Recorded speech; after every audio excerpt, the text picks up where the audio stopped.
সুপ্রিয় সুধী, সকলকে স্বাগত। আমরা আমাদের নির্ধারিত সময়ে উপস্থিত হয়েছি। আমাদের আজকের ক্লাসটি একটু ভিন্ন মাত্রার একটি ক্লাস।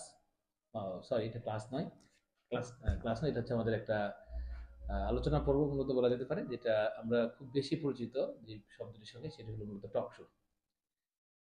একটি ভিন্ন ধরনের একটা আলোচনা সভা। এটা মূলত আমরা জানি খুব প্রথিতযশা যারা, তারাই মূলত এইসব প্রোগ্রামে উপস্থিত হয়ে থাকে। আমরা খুব যারা ভবিষ্যৎ বিনির্মাণে কাজ করছেন তাদেরকে নিয়ে কাজ করছি। আমার ডানে আছে রুদ্র, সে পীরগঞ্জ সরকারি কলেজ থেকে দ্বাদশ শ্রেণীতে উপনীত হতে চলেছে।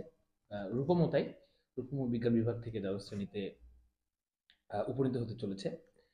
আমরা আসলে চাচ্ছিলাম যে আমাদের কলেজের সার্বিক অবস্থা কি। কলেজের শিক্ষা প্রতিষ্ঠান, কলেজ নামক যে শিক্ষা প্রতিষ্ঠানটি রয়েছে, এই মহাবিদ্যালয়টি রয়েছে, এই মহাবিদ্যালয়টি মূলত কোন দিকে যাচ্ছে এবং এর ইন্টারনাল ভিতরের অবস্থাগুলি কি ছিল। আমরা জানি বাংলাদেশ গভর্নমেন্ট বিভিন্নভাবে উৎকর্ষ সাধন করে চলেছেন শিক্ষা পদ্ধতিকে।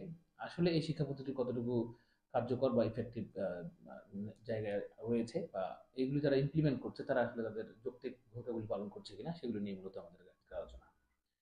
আমরা প্রথমে যেতে চাই, আমরা জানি যে মানসিক বিকাশে আমাদের শিক্ষা প্রতিষ্ঠানগুলি কাজ করে থাকে, কিন্তু আমরা ছোটবেলা থেকেই, আমি সহ আরো অনেকেই, সবাই হয়তো জেনে জেনে থাকবেন, হয়তো জানেন যে আমরা কেউ আসলে শিক্ষা প্রতিষ্ঠানে যেতে চাইতাম না। আমরা স্কুলে যেতে ভালো লাগতো না, আমরা কলেজে যেতে ভালো লাগতো না। আমরা এই প্রথম প্রশ্নটি বলতে চাই রুদ্রকে, আপনি কি আসলে কলেজে যেতে স্বাচ্ছন্দ্য বোধ করেন? বলতে গেলে অত জরুরি প্রয়োজন ছাড়া আমি কলেজে ঠিক যাই না। যেমন প্র্যাকটিক্যাল এগুলা বা কোনো যদি ইম্পর্টেন্ট ক্লাস থাকে, এর বেশিতে আমি যাইতে পছন্দ করি না। আচ্ছা, এখন প্রশ্ন হলো, আহ, আপনি কেন কলেজে যেতে পছন্দ করেন না? আমাদের এক টিচার ছিল অচিন্ত কুমার রয়। উনি বলতেন যে কলেজে গেলে নলেজ বাড়ে। আসলে কথার সঙ্গে আপনি কতটুকু যৌক্তিক মনে করেন, বা এর সঙ্গে কি আপনি একমত কিনা যে কলেজে গেলেই নলেজ বাড়বে? এখন আমি যখন কলেজে যাই তখন আমি দুই রকম সিচুয়েশনের ফেস করি। হয়তো একাধিক স্টুডেন্ট, এমন স্টুডেন্ট আসে যে আপনার সিট বসার মতোই থাকে না। আর কোনো সময় যাই যে ছাত্রই থাকে না, তখন হয়তো না মনোযোগটা বসে না। তা আমি প্রথমে নিয়মিত ক্লাস করতাম। প্রথম কয়েকদিন আমি যখন গেছিলাম তখন আপনার ছাত্র ভালোই ছিল, কিন্তু দুই একটা ক্লাস করার পর চলে যেত অনেকেই। তখন বেঞ্চগুলো প্রায় ফাঁকা হয়ে পড়তো, তখন আমারও ঠিক মন বসতো না যে কেউ নাই, তখন আমিও ঠিক চলে যেতাম। এখন কলেজের প্রতি প্রায় একটা অনীহা চলে এসেছে। আচ্ছা, যাই হোক, আপনার আমরা আরেকটি বিষয় আলোচনা করতে চাই যে আপনাদের, আমরা জানি একজন শিক্ষককে প্রথমে পর্যায়ে বন্ধু হতে হয়। বন্ধুর পরে তাকে আসলে অভিভাবকের দায়িত্বটা পালন করতে হয়, ফ্রেন্ডলি আচরণ করতে হয়। কারণ স্টুডেন্টরা যেহেতু একটি ম্যাচুরিটি লেভেলে উপনীত হয়, ম্যাচুরিটি জায়গাটাতে যাওয়ার চেষ্টা করে। আর আমার প্রশ্ন হলো মূলত রূপমের কাছে, যে আপনার টিচাররা কি বন্ধু সুলভ আচরণ করেন কিনা, বা তারা কি বন্ধু হতে চায় কিনা? এক্ষেত্রে ভিন্ন জনের ভিন্ন মত থাকতে পারে, কিন্তু এখানে আমার মনে হয় কিছু কিছু শিক্ষক সবার বন্ধু হইতে পারে, এবং কিছু কিছু শিক্ষক তারা 100% এফোর্ট দেয় না। কারণ তারা বিভিন্ন ধরনের কোচিং সেন্টারের সাথে যুক্ত থাকতে পারে। তারা ক্লাসে সর্বোচ্চ দিয়ে পড়ান না, অথবা তারা স্টুডেন্টদের ফুল আকর্ষণ 100% অ্যাটেনশন নিতে পারেন না। তারা পড়ান ঠিকই, কিন্তু স্টুডেন্টরা 100% বুঝতেছে কিনা এই বিষয়ে তাদের খেয়াল থাকে না। অথবা ক্লাসে কোনো গোলমাল হচ্ছে কিনা, পরিবেশটা কীভাবে হ্যান্ডেল করতে হবে, অথবা একাধিক নতুন টিচার থাকার কারণে তাদেরও কোনো অভিজ্ঞতা না থাকার কারণেও তারা সম্পূর্ণভাবে স্টুডেন্টদের মনোযোগ আকর্ষণ করতে পারতেছে না। আচ্ছা, আমরা একটি বিষয়, কমন একটি বিষয়, সবার কাছ থেকে বিভিন্ন পত্র পত্রিকা থেকে শুরু করে বিভিন্ন অভিভাবক মহল থেকে আমরা একটা বিষয় সবসময়, যে ভয়েসগুলো রেইজ হয়েছে, একটি বিশেষ ভয়েস রেইজ হচ্ছে, একটি বিশেষ দিকে পয়েন্ট করা হয়। সেটি হলো যে আপনি কতগুলি কোচিং এর সঙ্গে ইনভলভ, মানে আপনি ব্যক্তিগতভাবে কতগুলি কোচিং করেন সারাদিনে? আমি ব্যক্তিগতভাবে 6টি কোচিং এর সাথে যুক্ত, কিন্তু সবগুলো কোচিং একদিনের না। প্রতিদিন প্রায় 5টি করে যুক্ত আমি, এবং বেশিরভাগগুলো বিজ্ঞানের সাথে রিলেটেড, এবং অতিরিক্ত হিসেবে যেগুলো রয়েছে সেগুলো হচ্ছে ইংলিশ এবং আইসিটি। আমি নিয়মিত করে যে গেলেও এগুলো বিষয়ে আমি 100% সেখান থেকে পাই না, অথবা স্যাররাও হয়তো সম্পূর্ণভাবে দেন না। জানি না আমি আসলে বিষয়টা ত্রুটিটা কি, কিন্তু আমি কোচিং থেকে আমার বিশ্বাস আমি 100% পাই, যেটা আমি কলেজ থেকে পাই। আচ্ছা, এটা প্রশ্ন, একই রকম প্রশ্ন আমি আপনাকেও রুদ্র করতে চাই, যে যদি কলেজ নামক একটি মহাবিদ্যালয় যেটি রয়েছে আপনার শিক্ষা প্রতিষ্ঠানটি রয়েছে, যে প্রতিষ্ঠানটিতে আপনাদের সব বিসিএস ক্যাডার থেকে শুরু করে আরো হয়তো খণ্ডকালীন কিছু শিক্ষক নিয়োগ দেওয়া হয়ে থাকে, সেখানে এতগুলি শিক্ষক যদি থেকেও থাকে, তাহলে ওরা যদি যথাযথভাবে ক্লাসটা নিয়ে থাকে, সেক্ষেত্রে তো আপনার এক্সট্রা খরচ করে অর্থ ব্যয় করে আপনি বাইরে কোচিং করা করছেন। এটা তো আসলে তাহলে কলেজে যাওয়ার যৌক্তিকতাটা কি? এখন এখানে সময়ের নামে যে বস্তুটা আছে এটা গভীরভাবে জড়িত। যেমন আমাদের কলেজ যখন ক্লাস হয়, সময়টা খুব অল্প পিরিয়ডে থাকে, 50 মিনিট। হয়তো 50 মিনিটে আস্তে আস্তে বাচ্চাদের মনে হয় আমাদের শান্ত করতে বা পরিবেশটা নিয়ন্ত্রণে আনতে মনে হয় 10-20 মিনিট চলে যায়। এর মধ্যে আমাদের হিউজ সিলেবাস, ওটা কভার করতে 30 মিনিটে আপনার 30 মিনিট ক্লাসে তো আর কভার হবে না। এই জন্য আমাদের কোচিং এর আশ্রয় নিতে লাগে। এখানে যদি স্যাররা ভালোভাবে এফোর্টও দেয়, তাও কিন্তু আমাদের ফুলফিল সিলেবাসটা কমপ্লিট হবে না। আর কিন্তু স্যারের তো কিছু ল্যাকিং থাকবেই বুঝার, এই জন্য আমাদেরকে কোচিং নামক এই জায়গাটাতে আপনাকে আবদ্ধ হতে হয়। জি। আচ্ছা, আমি আরেকটা বিষয় বলতে চাই যে এমনও কি ঘটনা কি ঘটেছে যে যে শিক্ষক কলেজে পড়ায় সেই শিক্ষক কোচিংও পড়াচ্ছে? এমন কি কোনো তারতম্য আছে যে কলেজে উনি পড়ানোর চেয়ে কোচিং এ ভালো এফোর্ট দেয়, এমন কি ঘটনা ঘটে? অবশ্যই। প্রথমে আমি যেমন বললাম যে সময় ক্লাস বা অনেক রকম স্টুডেন্ট থাকে, হুম, তো সবার সাথে তো স্যারের সবার মনের মিল থাকবে না। কিন্তু যখন একটা ছেলে কোচিং এ যায়, তখন এখানে স্যারের সাথে আমাদের যে রিলেশনটা ওটা বিল্ড আপ হয়, এখানে আরো ভালো হয়। ওই জন্য আমরা যে কোচিং এ পড়াটা করি ওখানে আরো আমাদের বেশি ভালো মনে হয়। আপনি মনে করতে চাচ্ছেন যে কোচিং নামক যে জায়গাটি আছে এখানে টিচারদের সঙ্গে ফ্রেন্ডলি হওয়ার জন্য উপযুক্ত একটা পরিবেশ পাওয়া যায়, জি, কলেজ টিচারদের সঙ্গে ফ্রেন্ডলি হওয়ার মতো একটা উপযুক্ত পরিবেশ নয়। একদম। তাহলে সেক্ষেত্রে কি আমরা কলেজগুলিকে বন্ধ করে দিয়ে কোচিংগুলি কলেজ বানিয়ে ফেলি? মানে এটা তো হইলে ভালো হতো, কারণ ঘটনা হলো যদি কোচিং নামক প্রতিষ্ঠানটাতে যদি টিচারদের সঙ্গে ফ্রেন্ড হওয়া যায়, ফ্রেন্ড হওয়ার জন্য মানে এখানে কি এমন যৌক্তিক উপাদান রয়েছে যেটা কলেজে নেই? আচ্ছা, আসলে বিষয়টা সেটা না। বিষয়টা হচ্ছে কলেজেও অনেক স্যার আছে যারা কোচিং এর সাথে যুক্ত না। আপনি কিভাবে তাদের সাথে এখন পরিচিত হবেন? এটার একমাত্র উপায় হচ্ছে কলেজের সাথে আপনার নিয়মিত ক্লাস করতে হবে, তাদের সাথে ভালো রিঅ্যাকশনে থাকতে হবে, কমিউনিকেশন থাকতে হবে, তাদের প্রশ্নের উত্তর দেওয়ার চেষ্টা করতে হবে। কিন্তু হ্যাঁ, কোচিং এ বিল্ড আপ হচ্ছে এখন, পরিবেশটা পাল্টে গেছে। বিশেষ করে আমাদের কলেজে দেখেন, আমরা যখন ফার্স্ট ইয়ারের প্রথম 6 মাস ক্লাস করলাম, এর মধ্যে আপনার 2.5 মাসে কলেজ বন্ধ। বিভিন্ন এখন ঈদের ছুটি পড়তেছে, কলেজে এবং কলেজে ইন্টারনাল পরীক্ষার জন্য কলেজ বন্ধ। এখন যদি নিয়মিত কলেজ না হয়, একটা স্টুডেন্ট তো কলেজের প্রতি আকর্ষণও কমে যাবে, শিক্ষকের সাথে কমিউনিকেশনও কমে যাবে, শিক্ষকের অ্যাটেনশনটা ওই স্টুডেন্টের থেকে কমে যাবে। তাহলে আপনার কিভাবে একজনের সাথে অন্যজনের বিহেভটা আরো রিলেশন বিল্ড আপটা কিভাবে হবে? দীর্ঘায়ু হবে? তাহলে এখন আমরা তো এটাকে আমরা কি এই সিদ্ধান্ত নিতে পারি একটা কলেজ পরিপূর্ণ শিক্ষা প্রতিষ্ঠান নয়, মানে আমাদের মানসিক বিকাশে পরিপূর্ণ দায়িত্ব পালন করতে পারছে না, শিক্ষকগুলির সঙ্গে স্টুডেন্টদের ভালো ফ্রেন্ডলি আচরণ হচ্ছে না। হ্যাঁ, এবং সেক্ষেত্রে আমাদের করণীয় হতে পারে যে কি, যে হ্যাঁ বিভিন্ন শিক্ষক আমাদের তাদের সঙ্গে ফ্রেন্ডলি আচরণ হতে পারে কোথায়, কিভাবে তাদের সঙ্গে আপনি ভালো একটা রিলেশন বিল্ড আপ করতে পারেন। আপনার ধরেন যে কলেজের যে লাইব্রেরিটি রয়েছে, গ্রন্থাগারটি রয়েছে, সেখানে আপনি যাচ্ছেন নিয়মিত, ওখানে গিয়ে দেখছেন যে আপনার শিক্ষকেরা ওখানে যাচ্ছে, শিক্ষকেরা একটা লাইব্রেরিতে কর্নারে তারা বসছে, তাদের সঙ্গে আপনার একটা ইন্টারেক্ট হওয়ার সম্ভাবনা রয়েছে। এরকম কি কোনো ঘটনা ঘটছে? লাইব্রেরি থেকে যান আপনারা, আপনাদের কলেজের লাইব্রেরির কি অবস্থা? আসলে কলেজের লাইব্রেরি কোথায় আমি নিজেই জানি না। মানে এটি এখন সম্পর্কে আপনার ধারণা নেই এবং শিক্ষকরা এটার কথা বলেন না, আশা না, করি। ওরা অনুপ্রাণিত করেন না। তারা শুধু বলে কলেজের নামক লাইব্রেরি একটি আছে এবং ওখানে সংবাদপত্র আছে, আপনারা গিয়ে ওখানে সংবাদপত্র পড়তে পারেন এবং চাইলে আপনি ওখান থেকে ওটা নিয়েও যেতে পারেন। এভাবে আপনার হয়তো হ্যাঁ, কারিকুলাম ইন্ট্রোডিউস করে দেওয়া হয়েছে। আচ্ছা। এখন আরেকটা বিষয় হলো যে আমরা ইন্টারমিডিয়েটে আপনাদের ইএফটিতে মানে ইংলিশ ফার্স্ট বইতে একটা বই লেখা আছে Valentina Tereshkova, two of women, আর কল্পনা চাওলা। এই যে এরা যে এখানকার মধ্যে একজন সম্ভবত তাদের লোকাল এরো ক্লাবে নিযুক্ত ছিলেন, যেন গার্মেন্টস ওয়ার্কার থেকে সে কি হয়েছে, অ্যাস্ট্রোনট হয়ে গেছিলেন। তো সেখানে একটি মেয়ে, বাংলাদেশি সে পার্সপেক্টিভে একটি মেয়ে গার্মেন্টসে চাকরি করবে, তারপর সে একটি লোকাল বিমান ক্লাবে ভর্তি হয়ে সে একসময় অ্যাস্ট্রোনট হয়ে যাবে বা বৈমানিক হয়ে যাবেন। এই চিন্তা আমরা কখনো করতে পারছি না বা হয়ে ওঠে না। আমি এই জন্য বাংলাদেশের বিশ্ববিদ্যালয়গুলির অবস্থাও নাজুক, তারা নিজেরাই হেলে হেলে পড়ছে, বিভিন্ন জায়গায় হেলান দিয়ে চলছে। তো আমি একটা বিষয় বলতে চাই যে যেহেতু বাংলাদেশে একটি ভালো একটি government college, Faridganj government college, এই গভর্নমেন্ট কলেজের কোনো ক্লাব রয়েছে কিনা, যেমন আইসিটি ক্লাব, থিয়েটার টিয়েটার আছে কিনা? এটা তো মনে হয় এখন এখানে তো মনে হয় জাতীয় বিশ্ববিদ্যালয়ের অধীনে অনার্সও চালু করা হয়েছে বেশ কয়েক বছর ধরে। তো আমার প্রশ্ন হলো এখানে সাহিত্যের ক্লাব আছে কিনা, ডিবেটিং ক্লাব আছে কিনা, বা বিজ্ঞানের ক্লাব আছে কিনা, আইসিটি ক্লাব আছে কিনা, এরকম কোনো জিনিস কি দেখা গেছে আপনাদের প্রতিষ্ঠানে? আমার জানা মতে হয়তো নেই, আর আমি দেখিও নি, আমাদের স্যার না, বলেও নেই যে এরকম ক্লাব আছে কিনা। আচ্ছা আচ্ছা, আমি আরেকটা বিষয় আপনাদের করতে চাই, যদিও এটা খুবই গুরুত্বপূর্ণ একটি বিষয়। সেটা হলো যে আমরা জানি যে একটি স্টুডেন্টের জন্য তার মানসিক বিকাশের জন্য তার ম্যাচুরিটি ত্বরান্বিত করার জন্য যে বিষয়টি খুবই জরুরি, সেটি হলো মূলত তার পারিপার্শ্বিক যে ব্যাপারগুলি বা পরিবেশ যে ব্যাপারগুলি, পরিবেশের ব্যাপারগুলি। সেক্ষেত্রে আপনাদের কমন রুম, সেক্ষেত্রে শৌচাগার। আপনাদের শৌচাগারের কি অবস্থা? মানে এটাকে মানবিক শৌচাগার এগুলি, মানে না এটা কি পরিবেশ বান্ধব শৌচাগার, মানে এখানে কি যাওয়া যায়? এরকম কি ঘটনা ঘটেছে? কি দেখা যায়? বলতে গেলে শৌচাগারের অবস্থা খুবই শোচনীয়।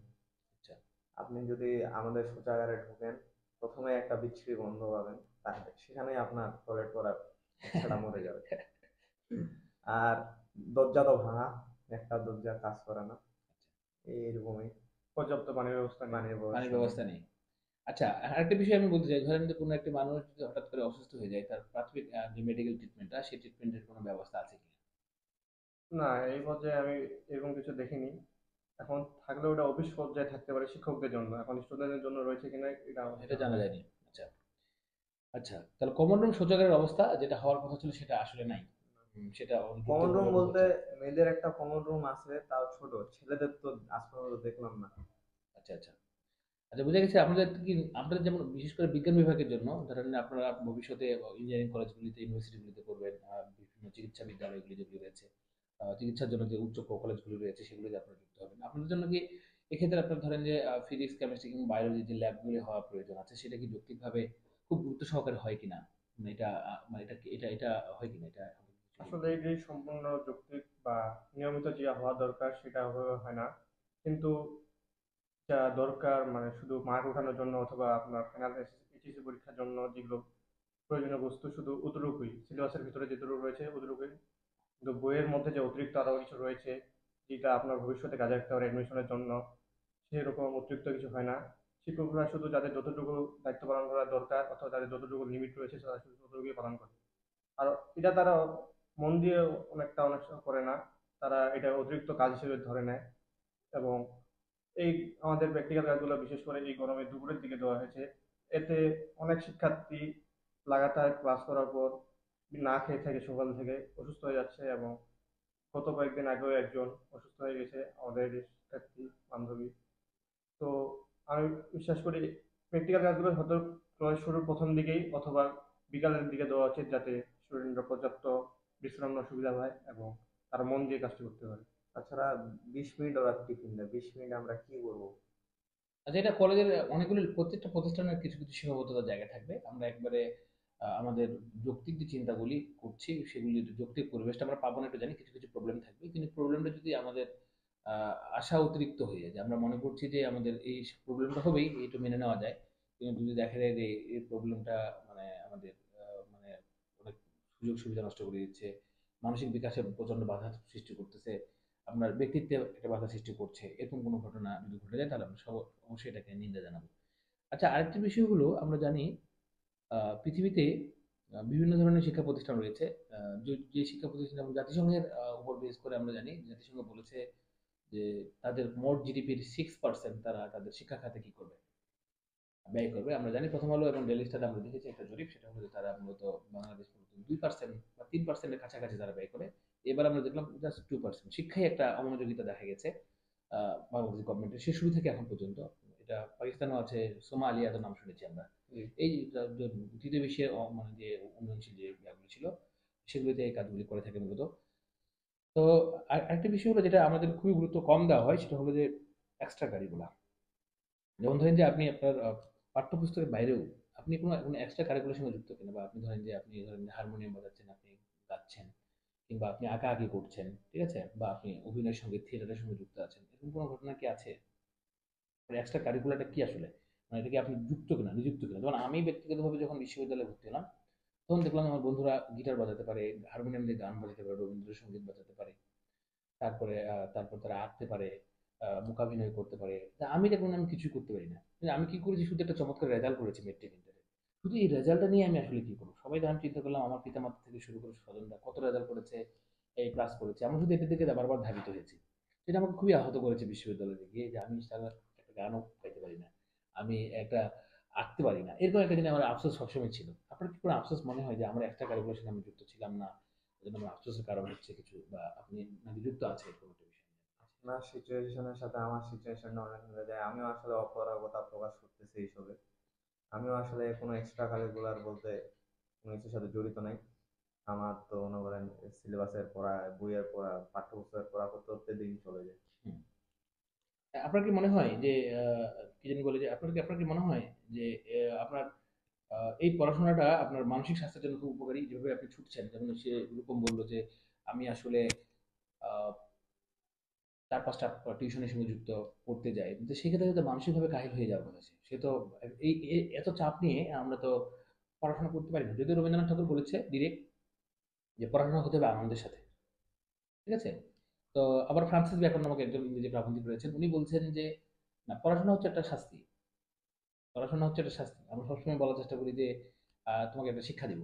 শিক্ষাটা একটা কি হচ্ছে? শাস্তি। শাস্তির মতো এটা ওটা পরিশ্রম না, পড়াশোনাটা একটা পরিশ্রম কিন্তু। পরিশ্রম করে একটা জায়গায় যেতে হবে। পরিশ্রম তো করতেই হবে। কেউ কেউ বলছে আনন্দের সহিত করতে হবে, কেউ কেউ বলছে এটা শিক্ষা মানে শাস্তি আসলে। কিন্তু শাস্তি মানে কি এরকম শাস্তি করবো যে আমরা শুধু, আপনারা যেটা কাজ করতে যাচ্ছেন সবসময় রবীন্দ্রনাথ থেকে শুরু করে অনেক লোক আইনস্টাইন পর্যন্ত অনেক কথা বলছেন, যে আপনি যখন পরীক্ষায় উপনীত হচ্ছেন তখন আপনি মুখস্থ করে মগজে করে বিষয়টা লুকিয়ে যাচ্ছেন, লুকিয়ে নিয়ে যাচ্ছেন। এটা কিন্তু পরীক্ষার মধ্যে পড়তেছে না, এটা নকলই হচ্ছে। আবার কেউ যখন ডিরেক্ট কোনো খাতা কলমে নকল চিরকুট লেখে নিয়ে যাচ্ছে, তখন সেটাকেও নকল হিসেবে ধরা হচ্ছে। তো গবেষণাধর্মী যে পড়াশোনাটা, যে রিয়েলাইজেশনের জায়গাটা, অনুভূতির জায়গাটা, সেটা কতটুকু আপনারা করতে পেরেছেন বলে মনে হয়? মানে সারাদিন তো দৌড়াদৌড়ি করছেন, এটা কি আপনার ভালো লাগে? আপনার মনে হচ্ছে মানুষের স্বাস্থ্যের জন্য খুব বেশি উপকারী?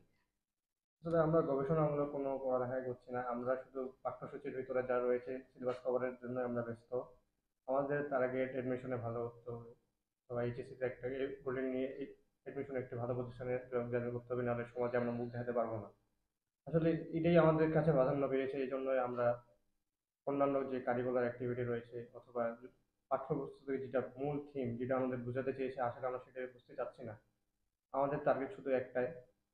তো এখানে এই বিষয়টিকে গুরুত্ব দেওয়ার জন্য আমরা বিভিন্ন কোচিং সেন্টারের সাথে যুক্ত হচ্ছি। সারাদিন আমাদের এখানে কোনো আনন্দ আনন্দ নেই। আমরা এটা মানসিক পরিশ্রম হিসেবে নিচ্ছি এবং শারীরিক পরিশ্রম ভাবেও নিচ্ছি।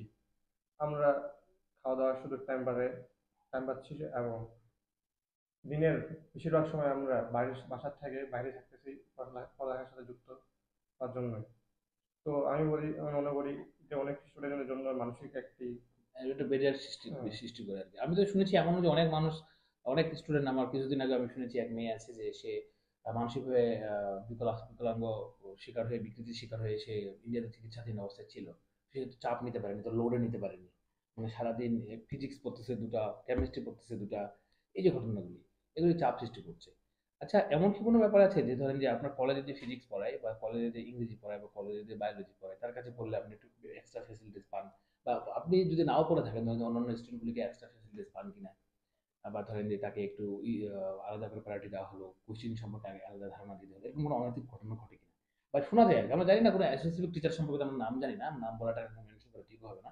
বা এরকম কোনো ঘটনা ঘটে কিনা, বাড়তি ফেসিলিটিস পায় কিনা তারা? ধরেন টিচার ভালো পড়ায় না, শুধু কলেজে একটু রেজাল্ট করার জন্য তারা ওখানে পড়তে যায়, এরকম ঘটনা ঘটে কিনা? আমি অনেক আর কি গুজবে বলা যায় শুনছি, হুম, কিন্তু এর বাস্তবতা সম্পর্কে আমি জানি ঠিক না। অবগত হ্যাঁ, নই, কিন্তু শুনছি আমি। আচ্ছা। এরকম কথা, মানে এটা এটা আমরা শুনে এসেছি যে আমরা যখন স্কুলে ছিলাম তখন টিচারদের কাছে, ওইসব শিক্ষকদের কাছে যারা পড়তেন তারা একটু এক্সট্রা ফ্যাসিলিটিস পেয়ে থাকতেন। তো এই জিনিসটা নৈতিকতার দিক থেকে তো যায় না মনে হয়, এটা তো ঠিক না, এটা আমি প্রত্যাশা করি না। আরেকটা বিষয় হলো, আমরা আরেকটা বিষয় আলোচনা করতে চাই, যেটা হচ্ছে কলেজে আপনাদের দেওয়ালিকা হয় কিনা? দেওয়ালিকা মানে ধরেন যে একটা দেওয়ালে একটা বোর্ড টাঙানো থাকবে, সেখানে প্রতি বছর স্টুডেন্টরা বিভিন্ন অকেশনে লিখবে, যেমন ধরেন যে কেউ কবিতা লিখে টাঙায় দিতে পারে এই জায়গাটাতে, তো বিজ্ঞান বিষয়ে কোনো একটা প্রবন্ধ লিখে টাঙায় দিতে পারে এই জায়গাটাতে। এরকম তো দেওয়ালিকা মনে হয় আপনাদের কলেজে আয়োজন করা হয়ে থাকে কিনা? হ্যাঁ, আছে একটা দোয়ালিকা আমাদের বায়োলজি ডিপার্টমেন্টের সামনে, একটা শেখ রাসেল দোয়ালিকা। ওখানে আর কি প্রত্যেক বছর আর কি দেয় মুক্তিযুদ্ধ সম্পর্ক বিষয়। তারপর স্যার যেগুলো চুজ করে, অনেকজনে দেয়, চুজ করে তারপর ওইখানে লাগায় দেয়। তা আপনি কি কখনো মানুষ মানে লেখক মানে যে লিখতে যে হবে, যে কবি সত্তার যে উন্মেষ যেটা ঘটার কথা ছিল, সেটা হলো যেমন ধরেন যে আপনাকে আজকে কলেজে বলা হলো যে আপনি কালকে মা নিয়ে লিখবেন, একটা কবিতা লিখে নিয়ে আসবেন। বা আপনাকে আপনার যে এলাকাটায় থাকেন সেই এলাকার যে পৌরসভাটি রয়েছে সেই পৌরসভাটা সম্পর্কে লিখবেন, যে পৌরসভাটা কি স্বাস্থ্যসম্মত কিনা, এই যে পৌর যে মেয়র রয়েছেন তিনি কি কি যৌক্তিক বিষয়গুলি ইমপ্লিমেন্ট করার চেষ্টা করছে, সেগুলি কি এগুলিকে আপনি লিখছে এরকম প্রবন্ধ তো লেখার সুযোগ হয়ে ওঠেনি আপনাদের? না। এরকম হয়ে ওঠেনি। আচ্ছা, আমরা যেমন স্কুলে আমরা যখন বিভিন্ন সময় ছোটবেলা থেকেই বিভিন্ন কম্পিটিটিভ এক্সামের জন্য নিজেকে প্রিপেয়ার করতাম, বিশেষ করে প্যারাগ্রাফের জন্য স্কুল ম্যাগাজিন, তারপরে আপনার স্কুল লাইব্রেরি। আপনাদের কি কলেজে কোনো ম্যাগাজিন আছে? ম্যাগাজিনের সঙ্গে কি আপনারা যুক্ত? ম্যাগাজিনে কি আপনারা লেখালেখি করেন? না। না। তাহলে তো আপনাদের শিক্ষা প্রতিষ্ঠানটা তো শুধু খালি যে পাঠ্যপুস্তক, গ্রন্থগত যে বিদ্যাটা সেটার জন্যই শুধু আপনাদের ধাবিত হচ্ছে। আর বাইরের জন্য এরকম কোনো মননশীল যে চিন্তা চেতনার জায়গাগুলি বা মননশীল যে জায়গাটাতে নেতৃত্ব দেওয়ার যে কথাগুলো ছিল আপনাদের শিক্ষক সম্প্রদায়ে যারা ছিলেন, তারা সেটা যৌক্তিকভাবে পালন করছেন না বা হচ্ছে না সম্ভবত। জি। এই তো। তো যাই হোক, আমরা আমাদের এই আলোচনা সভা শেষ করার আগে একটি বিষয়ে কথা বলতে চাই। আমি দুজনকেই একটা একটা করে প্রশ্ন ছেড়ে দেবো। সেটা হলো মূলত আপনাদের কলেজের সার্বিক উন্নয়নের জন্য শিক্ষা এই কলেজের উচ্চ মাধ্যমিক লেভেলটিতে সার্বিক পরিবর্তনের জন্য কি কি করা উচিত বা কি কোন কোন প্রবলেমগুলোতে বেশি জোর দিলে ভালো হয়, এটা আপনি সংক্ষেপে শেষ করেন। প্রথমত আমি মনে করি যে আমাদের যত হিউজ যে পপুলেশনের যে ইয়াটা আছে, ছাত্র সংখ্যাটা, এটাকে নিম্নে 4টা গ্রুপে ভাগ করে আলাদা আলাদা জায়গা দেওয়া উচিত, শিফটে শিফটে। তাইলে আমি মনে করি যে তারা কলেজে আসতে আগ্রহী হবে এবং ছাত্রের সাথে তাদের বন্ডিংটা আরো ভালো হবে। এভাবে আমরা মনে করেন ভালো করে করতে পারবো। আর আপনি যেগুলা বললেন যে শৌচাগার, ক্লাব, এগুলা যদি স্যাররা একটু মনোযোগ দেন বা প্রিন্সিপাল মহোদয় যদি একটু মনোযোগ দেন তাহলে ভালো হয়।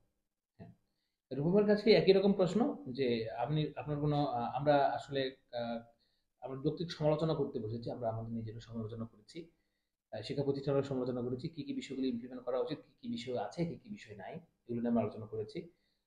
যেমন আমি জানি যে আপনাদের কলেজে এক একটি বিভাগের জন্য 300-400 স্টুডেন্ট আছে, এগুলোতে একই ক্লাসে বসা খুবই কষ্টকর। কষ্টকর এবং একটা আহ, আমি মনে করি না একটা ফ্রেন্ডলি পরিবেশ এনভায়রনমেন্ট নির্দেশ করে।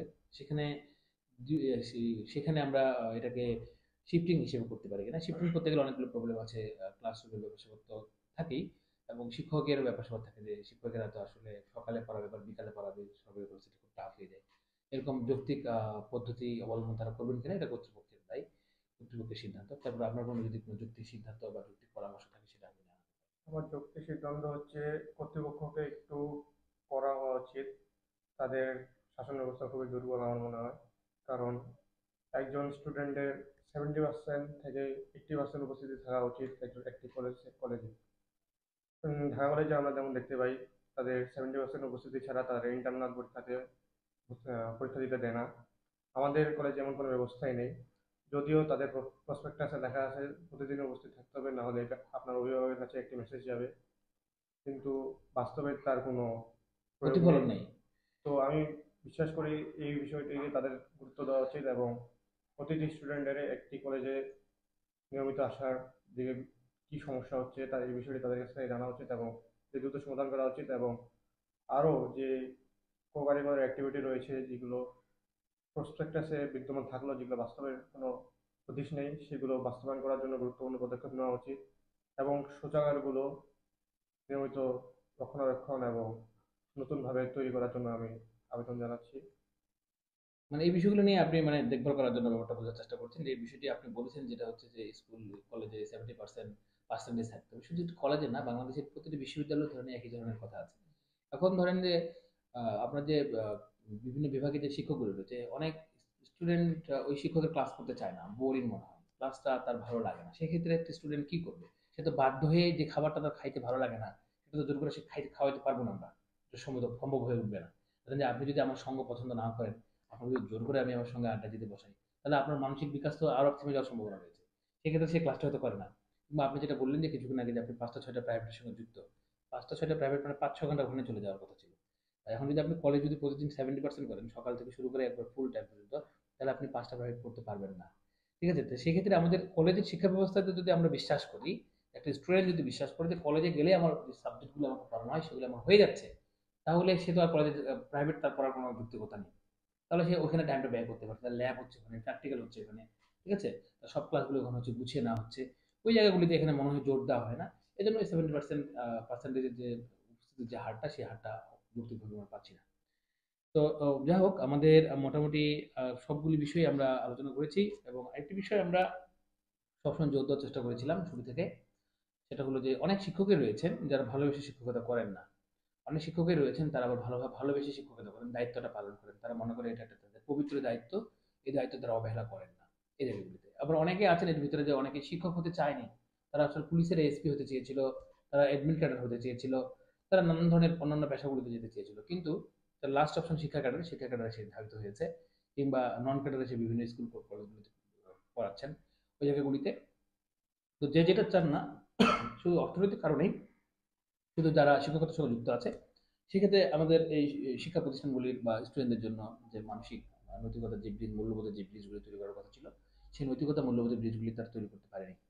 আমরা স্বপ্ন দেখি এটি শিক্ষা বান্ধব বাংলাদেশ, শিক্ষা বান্ধব বাংলাদেশের পরিবেশ তৈরি হবে, এবং স্টুডেন্টগুলি আমাদের এখান থেকে আমাদের বিভিন্ন এরো ক্লাবে যুক্ত হবে, এবং তারা ভ্যালেন্টিনা তেরাস্কোভা কিংবা কল্পনা চাওলার মতো করে সারা দেশব্যাপী ছড়িয়ে যাবে, এবং তারা সাহসিকতা পরিচয় দেবে বলে আমরা বিশ্বাস করছি। আর যারা আমাদের এই ক্ষুদ্র প্রয়াসে আমাদের এই আলোচনা সভাটি অবলোকন করলেন, তাদের জ্ঞানের মাত্রায় নতুন কিছু যুক্ত হবে বলে আমরা বিশ্বাস করছি। আমাদের এই প্রোগ্রামটি অবলোকন করার জন্য সকলকে